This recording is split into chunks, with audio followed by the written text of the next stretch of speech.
ఆధునిక విజ్ఞాన శాస్త్ర ప్రగతిలో నిర్వచనాలది ముఖ్య స్థానం. దేన్ని అధ్యయనం చేయాలన్నా ముందు దాన్ని నిర్వచించాలి. కానీ మరణాన్ని నిర్వచించడం అంటే ఆధునిక విజ్ఞాన శాస్త్రమే చిక్కుముడుల్లో ఇరుక్కుపోతుంది.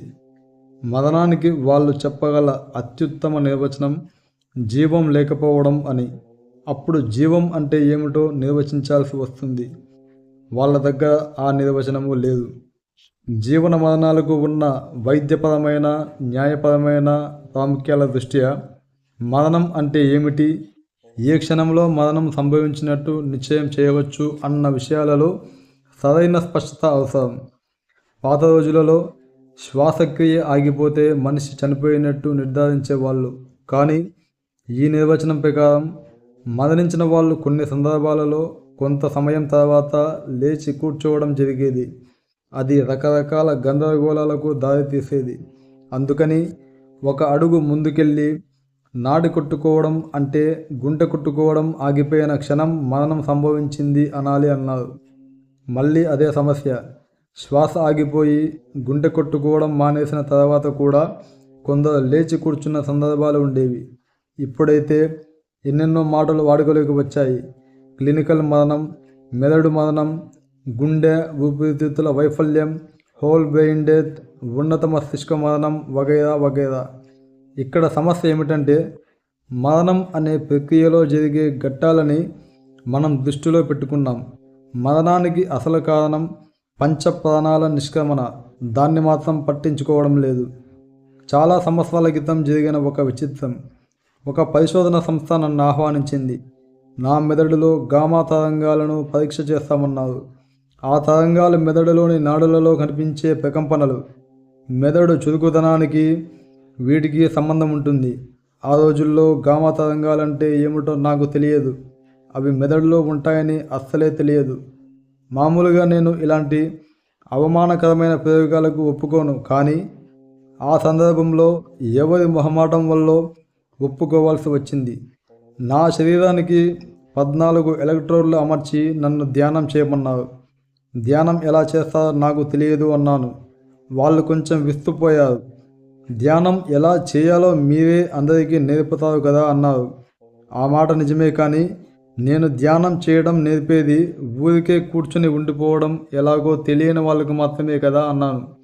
నిజానికి ధ్యానం అంటూ వేరే ఏమీ లేదు. ఉన్నది నిశ్చలత్వం మాత్రమే. విభిన్న స్థాయిల నిశ్చలత్వం. మనుషులకు నిశ్చలంగా ఉండడం ఎలాగో నేర్పడం కష్టం కనుక మధ్య మార్గంగా ధ్యానం అనే మాట వాడుతుంటాం. మీకు కావాలంటే నేను నిశ్చలంగా కూర్చుంటాను. అన్ని స్థాయిలలో అన్ని విధాలైన సంపూర్ణ నిశ్చలతతో కూర్చుంటాను అన్నాను నేను. సరే, అలాగే చేయండి, దాన్ని పరిశోధిద్దాం అని అన్నారు వాళ్ళు. సుమారు 15 నిమిషాల తర్వాత వాళ్ళు ఏదో లోహపు కడ్డీ ఒకటి తీసుకుని నా మోకాళ్ళ మీద కొట్టడం ప్రారంభించారు. తర్వాత నా చీలమండల మీద కొట్టారు. ఆ తర్వాత నా మోచేతుల మీద కొట్టారు. అక్కడ తమాషాగా గిలిగింత కలిగించే చోటు ఉంటుంది. దాని మీద కొడితే బాగా నొప్పి కలుగుతుంది. ఇది కూడా వాళ్ళ ప్రయోగంలో భాగం కాబోలునని నేను కొంతసేపు ఊరుకున్నాను. వాళ్ళు ఎంతకు ఆపడం లేదు. అలా కొడుతుంటే నొప్పిగా కూడా ఉంది.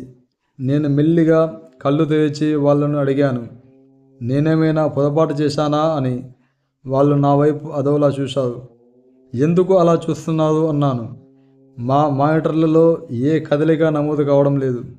మా యంత్రాల లెక్కల ప్రకారం మీరు మరణించారు అన్నారు వాళ్ళు.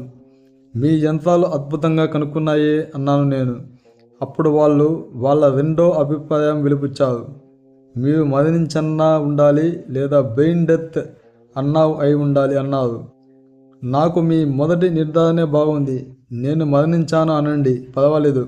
కానీ మెదడు మరణించిన వాడిని అనకండి, అది కొంచెం అవమానకరంగా ఉంది అన్నాను.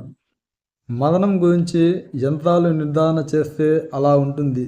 మీ శ్వాస ఆగడం, మీ గుండె ఆగడం, మీ మెదడు నిశ్చలం అయిపోవడం, ఇవి కాదు మరణం అంటే. శరీరంలో నుంచి పంచ ప్రాణాలు పూర్తిగా నిష్క్రమిస్తే అది మరణం. శ్వాస ఆగిపోయిన తర్వాత అంటే మనం మామూలుగా మరణించడం అని భావించేది జరిగిన తర్వాత ప్రాణాలన్నీ ఉపసంహరించుకోవడానికి కొంతకాలం పడుతుంది. పంచ ప్రాణాలు ఒకేసారి నిష్క్రమించవు. అవి ఒక పద్ధతి ప్రకారం నిష్క్రమిస్తాయి. కొన్ని చిన్న విచిత్రాల ద్వారా దీన్ని మనం గమనించవచ్చు.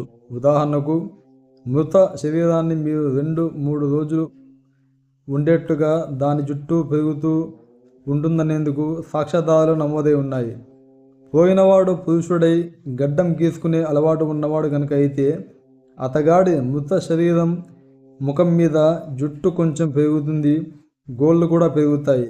అందుకే మృతదేహాలను కొన్నేళ్ల పాటు పదిలంగా ఉంచే సంప్రదాయం ఉన్న దేశాలలో ఉత్తర క్రియలు చేయించే నిర్వాహకులు శవానికి గడ్డం గీసి గోళ్ళు కత్తిరిస్తారు. మృత శరీరం చర్మం పీక్కుపోయి కృషించిపోయి ఉంటుందని కాదు. అది కూడా ఒక కారణం అయితే కావచ్చునేమో.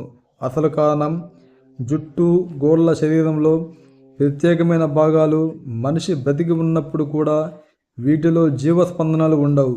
మనిషి బ్రతికి ఉన్నప్పుడు కూడా వాటిలో ప్రాణవాయువు ఉండదు కనుక జీవస్పందనలు ఉండవు. కానీ వాటిలో మిగిలిన వాయువులు ఉంటాయి. మరణం సంభవించిన వెంటనే, అంటే ప్రాణవాయువు నిష్క్రమించిన వెంటనే గోళ్ళ మీద, వెంట్రుకల మీద ఆ ప్రభావం కనబడదు. అందుకే పంచ ప్రాణాలు పూర్తిగా నిష్క్రమించేదాకా వాటిలో కొద్దిపాటి పెరుగుదల కనిపిస్తుంది. అలా పంచ ప్రాణాలు సంపూర్ణంగా నిష్క్రమించడానికి కొంచెం సమయం పడుతుంది. కనుకనే ఒక్కొక్కప్పుడు మరణించిన వ్యక్తిని బాహ్య చర్యల ద్వారా పునరుజ్జీవింపచేసేందుకు కొద్దిపాటి అవకాశం ఉంటుంది. మరణించిన వ్యక్తులు దేహాంతర ప్రవేశాల వంటివి చేసే అవకాశము, లేదా వారికి మరణానంతర ప్రస్థానంలో కొంత సహకారం అందించే అవకాశము ఏర్పడేది.